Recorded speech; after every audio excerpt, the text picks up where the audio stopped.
بسم اللہ الرحمن الرحیم، السلام علیکم۔ پارٹ 41۔ تم پاگل ہو، تم دونوں ہی پاگل ہو۔ میں ماں اور باپو پر چیخ پڑی۔ اب ہم کیا کریں گے؟ میں جانتی نہیں کہ مجھے کیا کرنا ہے۔ میں اب اپنے درد کو تو بھول چکی تھی، لیکن میرے دل و دماغ میں غصے کا جو لاوا کھول رہا تھا تو وہ کم نہیں ہوا تھا۔ میں چھت پر چڑھ گئی جہاں مٹی کے برتن خشک کرنے کے لیے رکھتے تھے، اور وہی برتن اٹھا اٹھا کر باہر ہجوم پر پھینکنے لگی۔ روٹی بھی اس طرح آ گئی اور روڑے پتھر پھینکنے لگی۔ نیچے اتر آؤ، ماں نے چیخ کر کہا۔ اگر تم انہیں اس طرح غصہ دلاتی رہی تو وہ ہمارے گھر کو جلا دیں گے۔ ہمارے پتھروں اور روڑوں سے بچنے کے لیے جب ہمارے دشمن پہلو بچانے کے لیے ادھر ادھر بھاگے تو گاؤں کے کچھ لوگوں نے ہمیں سلواتیں سنانا شروع کر دیں کہ ہم سخت بدتمیز ہیں۔ کچھ لوگ جو خاموش تماشائی تھے وہ ہنسنے لگے، جس سے ہمارا حوصلہ بڑھ گیا۔ وہ کہہ رہے تھے، دیکھو ان لڑکیوں کو، ذرا دیکھو کیسے پاگل ہو رہی ہیں۔ میں نے جب اوپر پڑا آخری برتن اٹھایا اور اسے مارنے کے لیے اپنے ہاتھ میں لیا تو خود بھی ہنسنا شروع کر دیا۔ میں اپنا سارا درد اور خون میں لتھڑا جسم بھول کر کہکیے لگانے لگی۔ میرے اعصاب پر سکون ہونے لگا۔ انتقام نے میرے اندر سے غصہ ختم کر دیا۔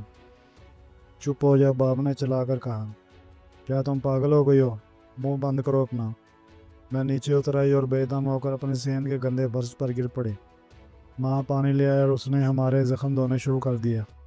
پھر اس نے ہمارے زخموں پر پٹیاں باندھی۔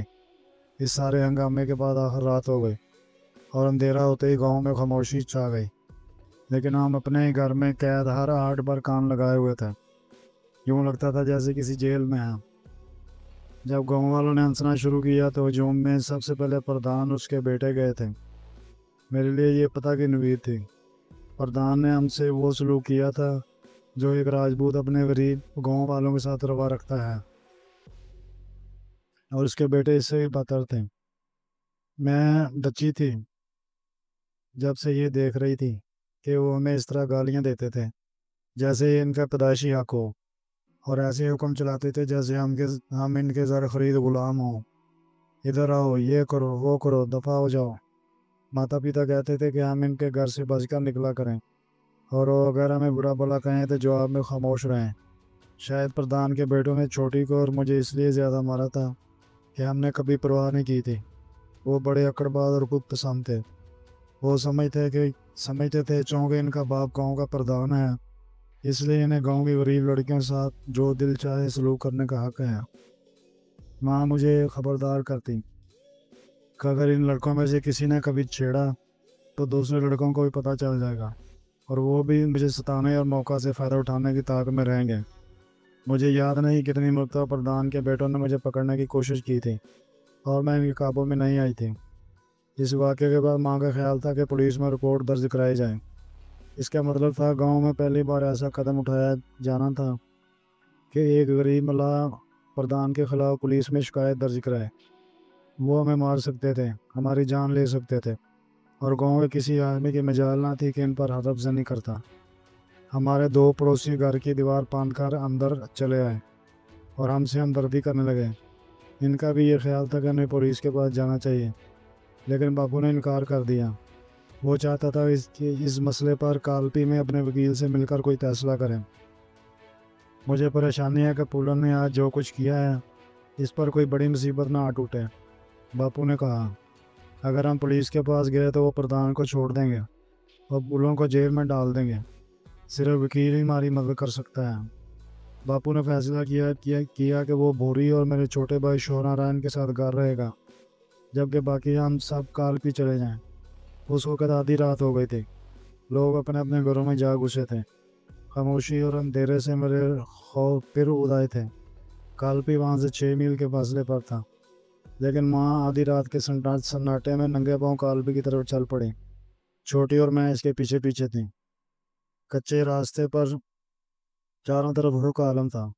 راستے میں اس نے ہمیں سمجھایا کہ دیکھو، وکیل سے یہ نہ کہنا کہ تم نے پردھان کو پکڑے رکھا، اس نے مارا۔ بس یہ کہنا کہ تم کو ان سب نے مل کر مارا ہے۔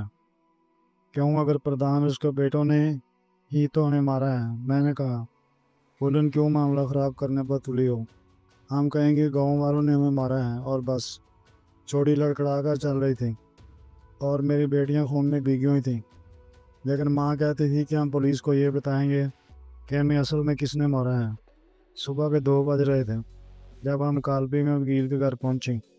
ماں نے ہمیں باہر زمین پر بٹھا دیا اور خود اندر وکیل سے بات کرنے چلی گئی۔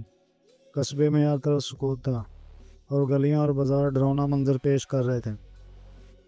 دکانیں بند تھیں اور آوارہ کتے بھونک رہے تھے۔ بازاروں میں بجلی کے کھمبوں پر لگے بلبوں کی زرد روشنیاں پھیلی ہوئی تھیں۔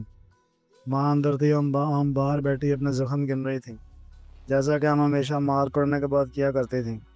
میرا دل دکھ اور مایوسی سے بھرا ہوا تھا۔ میں نے خود کو بہت بد نصیب محسوس کیا۔ میں نے آہستہ آہستہ اپنی پٹیاں کھولیں اور دیکھا کہ میری پنڈلیاں سوجی ہوئی ہیں۔ اچانک کسی کونے سے ایک چھوٹا سا بندر اچھل کر ہمارے سامنے آ گیا اور وہ عجیب و غریب حرکتیں کرنے لگا۔ وہ بھی ہمارے سامنے بیٹھ گیا اور جس طرح ہم اپنے زخموں کو دیکھ رہی تھی اس طرح نقل اتارنے لگا۔ یہ ایسا دلچسپ منظر تھا کہ ہم اپنی مصیبت بھول گئیں اور اس کے ساتھ کھیلنے لگ گئیں۔ جب ہم چیختیں تو بندر بھی چیخنے لگتا، چھوٹی ہنستی تو وہ بھی کھی کرنے لگتا اور اپنے سفید اور سرخ مسوڑے ہمیں دکھاتا۔ ماں ابھی تک اندر ہی تھی کہ ہم نے کسی انجن کے گرگرانے کی آواز سنی۔ بندر یہ آواز سن کر بھاگ گیا۔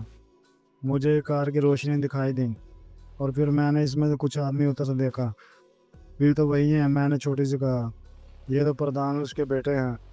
چھوٹی نے رونا شروع کر دیا۔ یہ ہمیں جان سے مار دیں گے پلم۔ میں سوچ رہی تھی کہ آخر انہیں کس نے بتایا ہم یہاں آئی ہوئی ہیں۔ اگر انہوں نے ہمیں یہاں مارنا شروع کر دیا تو ہم مدد کے لیے چیخ بھی نہیں سکیں گی پلم، چھوٹی نے سسکتے ہوئے کہا۔ لیکن مجھے یہ حوصلہ تھا کہ اس قصبے میں ہم اکیلی نہیں ہیں۔ میں نے زور زور سے اپنی ماں کو آواز دی۔ ماں بھاگتی ہوئی باہر آئی۔ اس کے ساتھ وکیل بھی تھا۔